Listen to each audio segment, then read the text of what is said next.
Welcome to Locke Key Unlocked, a podcast about Locke and Key on Netflix and the comic books by Joe Hill and Gabriel Rodriguez that it is based on.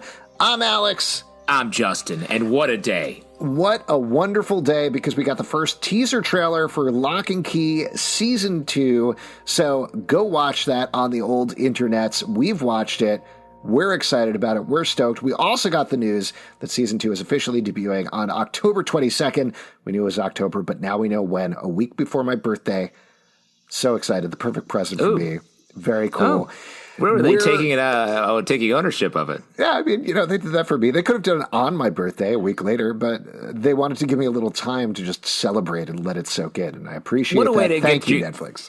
What a way to get your birthday out to the masses. You're just clearly fishing for some sort of little drop it there. I mean, if you want to get me something, it's fine. I don't know, whatever you want. But let's You seem pretty happy with this Locke and Key premiere date as a gift, so consider that. Consider my name Justin. On that card. My name is on that card as well. Well, let's talk about the trailer. So let's talk general impressions, and then we can kind of go scene by scene with some speculation, things that we noticed in there. It's only about a minute long, so there's not a ton to go on. We'll probably get a full trailer later on that we'll parse through with our third member, Pete, who is out of town and probably kicking himself forever leaving. He is. Once we tell him that this trailer's out in like 2 weeks, he's going to be mad. So what was your impression here? We liked, of course, the first season of the show. We love the comic book. But what did you think going in here? What was your general impression of this teaser trailer? I thought it was great. I think this trailer does a good job of showing us that I think some time has passed. All of the kids seem much more comfortable using the keys. So we get that little bit of like, oh, here's our friends we haven't seen in so long. They've been busy. They had a busy summer. They've grown up so much. And then we see all the dread that's coming their way, ending on this invention or birthing of perhaps a brand new key that we don't know anything about. Yeah, I really like this as well. I like the fact that this is all from Gabe's perspective. He does the entire narration. A lot of the first season, which again I really enjoyed, felt like it was leading up to this twist at the end. And if you haven't watched season 1 for whatever reason, please go, because I'm about to spoil it. But at the end of the first season, we found out that Gabe, played by Griffin Gluck, was actually Dodge, the big villain. There was the big reveal there, which they remind us of right at the top of the trailer. And not only that, but Eden has also been infected by one of the demons that was let go from the Black Door. While they thought they were beating Dodge, they were very wrong about that. So it's nice that we get a little bit of a reminder of that, but it's clear that this is from the villain's perspective, and it feels like, just based on the scant 1 minute of footage, that a lot of this season is going to have the Locke kids very much behind the ball as the bad guys continue to amp up their plan in a very big way. Huge sense of dread. I mean, it's something that we talk about a lot in the comic. Like, there's so much dread hanging over the series and the characters throughout. And it's like, oof, this feels insurmountable, what they are up against. And it feels like they've translated that to what seems like a lot of new scenes and story points that we're seeing here. This I didn't recognize very much from the comic itself, besides some of the key and some of the keys and the crown, obviously. Yeah, the first season was very roughly the first volume, and then some of the second and third volume, and then some of the stuff even later than that.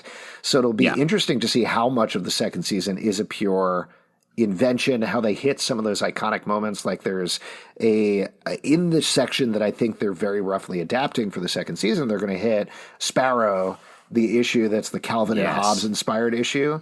So it'll be interesting to see how, if at all, we get that on the show, because it has such a distinct look to it.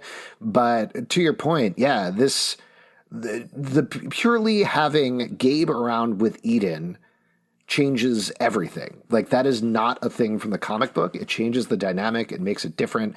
Just to give everybody a little plug, we talked to Hylia Jones on our live show. So go back and check that out in the Comic Book Club feed. Great chatting with her and getting some teases on the second and third season. We'll talk about that in a moment. But the voiceover here, I think, is really nice. The narration that Gabe has is, "The world has so much potential to be reborn and consumed, to be ruled. It's time to finish what I started. You ready?" And one of the things that I think is great about this villain is it is a villain that is just purely evil. He's been taken over by a demon. All he wants is to rule the earth. There's no, I went through this as a child. This is sad for me. We do get some of that stuff with some other characters that I won't spoil, or from the villain perspective in a different way as the book goes along. But for the most part, all the demons want is to consume everything, and that's it. Yeah, it speaks to, like I was saying in the comic, like having a villain that you don't have any sympathy for makes it scarier, I think, and a little bit more impossible to defeat. They can't appeal to the nicer side of any of these villains. Yeah. Let's talk through some of the scenes. So we got that recap, as we mentioned, of Gabe turning into Dodge from last season, and then we get a fresh new thing that I thought was really interesting. In particular, Kinsey walking on water. This is from a still that we saw from the show that Netflix released back when they announced it was coming back in October.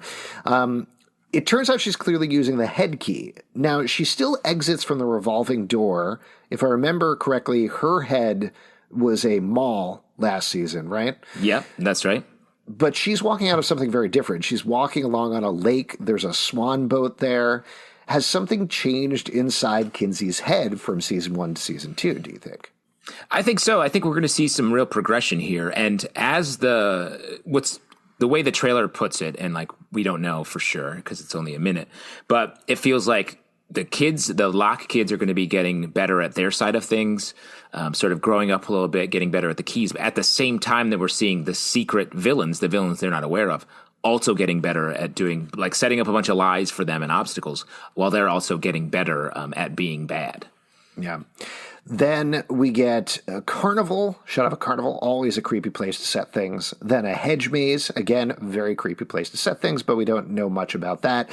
Followed by Gabe, seemingly goes through the ghost store, flies over the town. He's clearly kind of got the run of the house, something that does happen once we got that flip and reveal in the comic books. He tends to walk through the house looking for keys and trying to find things, so it'll be interesting to see how that plays out.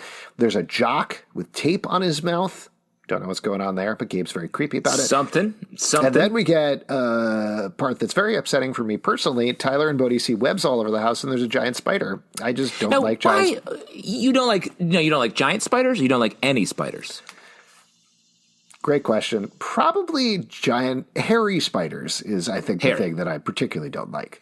Like, when it gets to the point where you can see the hair on their legs, no thank you. What if their hair is, like, combed? If it's more of a coif? Like a beautiful, yes. Yes, then. Oh, good. So, like, as I'm saying, you just want it to be a little bit taken care of, manicured. You don't like a loose I want to be able beard. to look at it and say, wow, that's a handsome spider. Right. I hear you say that a lot, that line. Yeah. Ooh, oh, wow. Ooh, hey, when we go camping, you're like, ooh, that's a handsome spider. Ooh, and wow, what those daddy long legs on that. Those legs go all the way up to, well, your head, I guess. That's the way spiders work. The legs go right up to their mouths. Horrible little creatures. Because I'm more scared of tiny spiders from the movie Arachnophobia. Yeah. The movie, this is very much has nothing to do with the Locke Key trailer, but the movie Arachnophobia legitimately changed the way I do things for my entire life. The scene when the spider falls on her in the shower, on her face. Yeah. I still, almost every time I take a shower, look up just in case there's a spider on the ceiling. Yeah, because that scene really, oof, gotcha. Oh. When I see a tiny spider, I worry way more about. I don't know why, because I'm like, they can't fit much killing venom in that tiny little body, but they can. Then we get a shot of Eden wearing the crown of shadows near the black door. She's raiding shadows as Gabe watches. My theory here is this is part of some sort of training sequence where Gabe is kind of showing her how to use things and use the keys. What's your take on it? Of the shadows?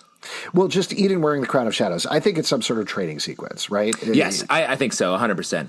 It's the Crown of Shadows. I'm sort of, and I don't know how many people have listened or have read the comic books. The Crown of Shadows has only bad vibes for me. Whenever I see it, I'm like, this is, even if one of our heroes is wearing it, I'm like, whoo, bad, take it off. It's a bad look. So just seeing it, I think, is scary for me. But I agree with you. It does look like a training sequence, but Eden getting better at that crown is bad. Whatever it is, I hope it has some sort of 80s training montage vibes. Put a little Eye of the Tiger in there or something like that. Have fun with it. Or an Eye of the Tiger sound alike. Eye of the Spider. Dun, dun, dun, dun. Rising up, combing my leg hair, trying to get really scary. I've got the eyes of the spider because I've got a lot of eyes. Yeah, okay. We'll work on it. We'll workshop That's pretty good for a start. I mean, that was great. I'm very proud of you. Then we get a shot of a house falling apart. I don't think this is Key House because of the shape of the roof. This seems like some other house that unfortunately was built on a cliff. One of my other big fears, along with very hairy spiders.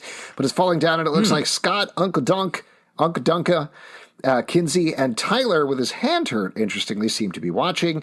Kids are running out of, presumably, that house, trying to get out there. So maybe it's some sort of house party that Gabe and Eden have attacked or something like that. We get a quick shot of Eden and Gabe in a car. Then Bodhi pulls a sword from over the fireplace, from the painting over the fireplace. Bodhi with a real sword this time. What kind of havoc is he going to cause there? Big upgrade for our little Bodhi. I love this. Like, Bodhi stepping up and being a little bit more of a Tyler, I think is cool. If Tyler gets a little bit distracted by something this season. Interesting. That's ... right there. A couple of other quick shots. We see Scott and Tyler looking shocked. We see Nina walking slowly and nervously. We see Kinsey watching frost gathering on a glass. And then we get this big last scene. Gabe puts on goggles. He's forging a new key with Eden. He pulls it out, and it's a skull key or something like that. What's going on here? What's your best theory for what this key does? A lot of options here. Yes. Obviously, perhaps the one right off the top of my skull is this is the death key. This is like just an instant, murder key. It could also be a go to therapy key, like get your head right. Yeah. Maybe it's a dental key because we see a lot of teeth at the bottom of the skull. It definitely looks like the sort of thing that a biker might have on the back of his jacket. So maybe it's the sweet ride key. How does that work? You just put the key in, and it just becomes a sweet ride that you can drive anywhere. It just sweetens up your ride. Like if you put it into a dog, turns into a bike. Stick it into a tree, bike. Sandwich, bike. By the way, Alex, stop sticking keys into the neighborhood dogs. Your whole neighborhood association has talked about it, and I gotta unlock those dogs. Sick of it. No, all my dogs are locked. Stop unlocking the dogs. The dogs are locked for a reason. Okay. I don't think they want to be locked. Anyway, we will see what's going on. Excuse me, sir. Could you get off my dog and stop trying to jam a key into its ear? What? Where else do you want me to jam the key? That's exactly why I said ear, Alex. October 22nd is coming out. The last thing that we will note before we wrap up here, just because it ties into what's happening this week, reportedly season 3 is going to finish filming at the end of this week on September 17th.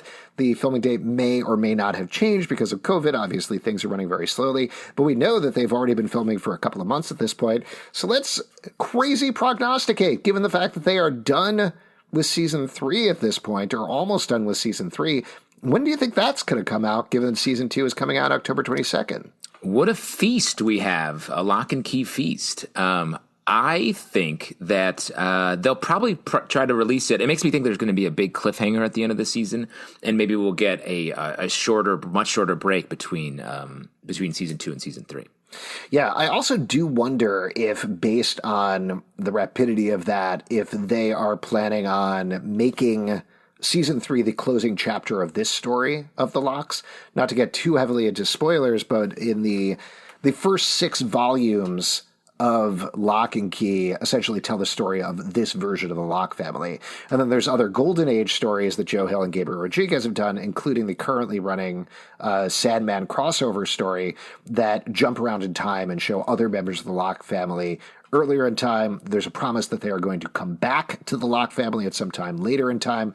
So again, I wonder if, given that Jackson Robert Scott in particular is getting older pretty rapidly, that they want to jam through this first 6 volumes and that story they want to tell in 3 seasons.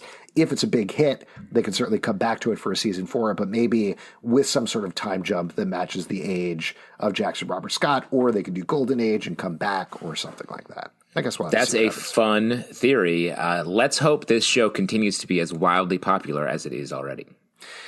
All right. We'll definitely be paying attention. If you would like to support this podcast, patreon.com/comic book club. Also, we do a live show every Tuesday night at 7 p.m. to Crowdcast and YouTube. Please come by. We absolutely would love to chat with you about Locke Key.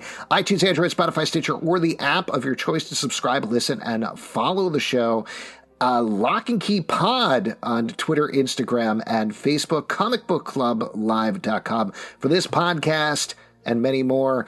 Until October, keep it locked right here. Wow, nice. And remember to wish Alex a happy birthday, which he is demanding by talking about it incessantly on this podcast. Don't give me any spiders unless they're well coiffed, please. Eye of the spider. Ooh, we did it. We brought everything back together.